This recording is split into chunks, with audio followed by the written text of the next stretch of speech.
Let's go to right now Ashley Banfield in Texas with more on what's being recovered in that huge debris field. Ashley? Hi, Lester. This coming from the Sheriff's Department, confirmed from the county judge who's in charge of this investigation for the media's purposes anyway. 3 pieces of debris that were recovered on Saturday in the Nacogdoches area where I am. This is, of course, the most concentrated area of this very wide debris swath. 3 pieces apparently have been sent on to NASA. Apparently 3 electrical components, using their words, thought to be part of the flight data recording system along the lines of the black box.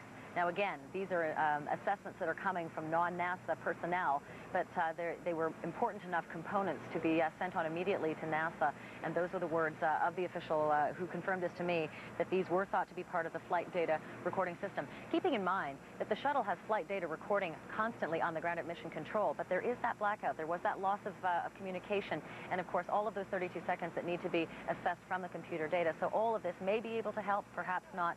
That will obviously be coming forth soon, hopefully. As well, an additional piece of information from local authorities here on the ground in Nacogdoches, 15 additional sites now where human remains have been recovered here in the Nacogdoches area. That's up from 3 just yesterday, and then 6 earlier on this afternoon. Now it's 15, so the calls have really been coming in of late. We also know that there have been reports of looting of certain pieces of material. Apparently, some people hoping to have some of this as memorabilia.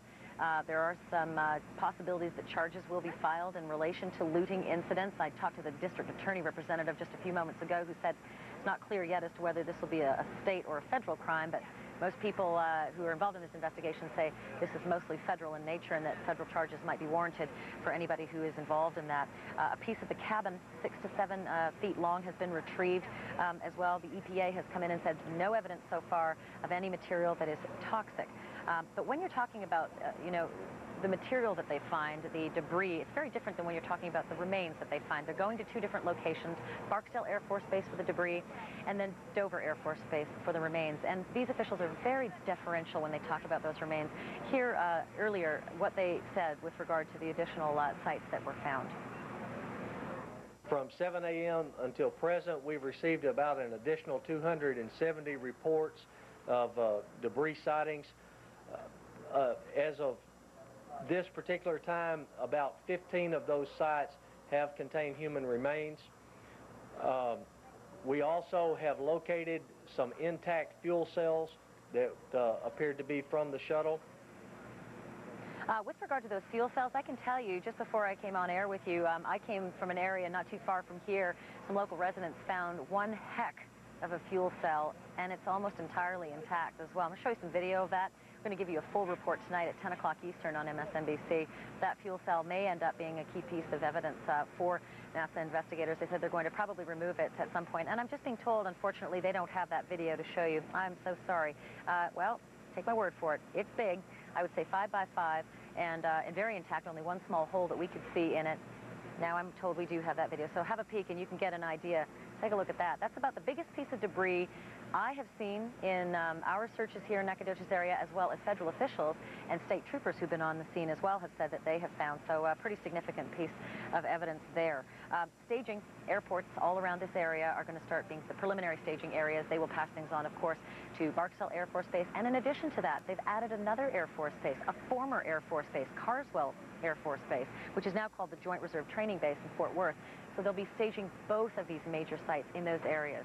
It's all I can give you for now, but lots to come a little bit later on. Back to you, Lester. Ashley Banfield, thank you very much. Let's bring in James Oberg, former space shuttle engineer and MSNBC science and space analyst. James, thanks for sticking around. Everyone I've spoken to since this disaster who has some expertise begins their statement by saying it's too early to draw conclusions. That said, things really seem to be falling into a pattern here, do they not? Well, it's the kind of pattern you might get by reaching for a handful of jigsaw puzzle pieces out of the whole box, putting them on the page. You might get an idea of the picture, but if you start pushing pieces together now, it's still not going to be the big picture. There's more pieces out there. There's data, there's videotape, there's telemetry that hasn't been read, hasn't been evaluated.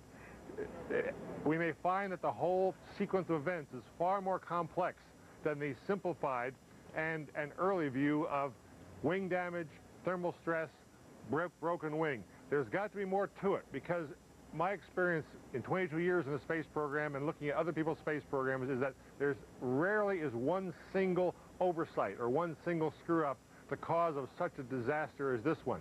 It's usually a conspiracy of a series of things going wrong, one after the other, in an unexpected way. So there's links in this chain that have yet to be examined. We can certainly say it looks like that's what happened. That's why the shuttle was destroyed. But why exactly, what caused that, I think we should remain as cautious as the NASA people are saying. I'm sorry, someone was speaking in my ear, James. I think we need to take a break. Is that what you're trying to tell me? All right, James, well, I guess we're going to a commercial. I'll continue with you in just a moment. I apologize. We'll be right back. Live picture of the Kennedy Space Center in Florida, the flag at half-staff. Of course, that's from that location. The Space Shuttle Columbia left on its journey January 16th. We're expecting a news conference from the Johnson Space Center in Houston coming up any time now. We'll carry it live as soon as they get underway there. But I want to continue my conversation with James Oberg, former space shuttle engineer and MSNBC science and space analyst. I apologize, you were making some interesting points and I had to cut you off. My next question to you was, we talked about the chain of events, perhaps the loss of these heat tiles. Is there anything else that could have precipitated that? We think of space as a very dangerous environment, just with space junk and pebbles and that sort of thing floating around. Could that have triggered this chain of events? It's unlikely that there was a collision once they're in space. First, they fly, usually belly to the top to the ground to keep warm, and their main engine's forward. So maybe something could have come down from above, but usually collisions occur from the front. So that's unlikely. And besides, the small objects could leave pits. They do leave pits in tiles, in windows once in a while, but never this big. And James, we're looking at that video. We're looking at the video of the launch and a piece of debris frankly, that's the only thing we can focus on because we can actually see that piece of debris falling off. How would they be able to determine what sort of damage the shuttle sustained by just looking at that video? From that video, you look and see both the speed of the object when it went below the wing and then the spray, the cloud that comes out the bottom. And obviously what hit vaporized. It was something very brittle.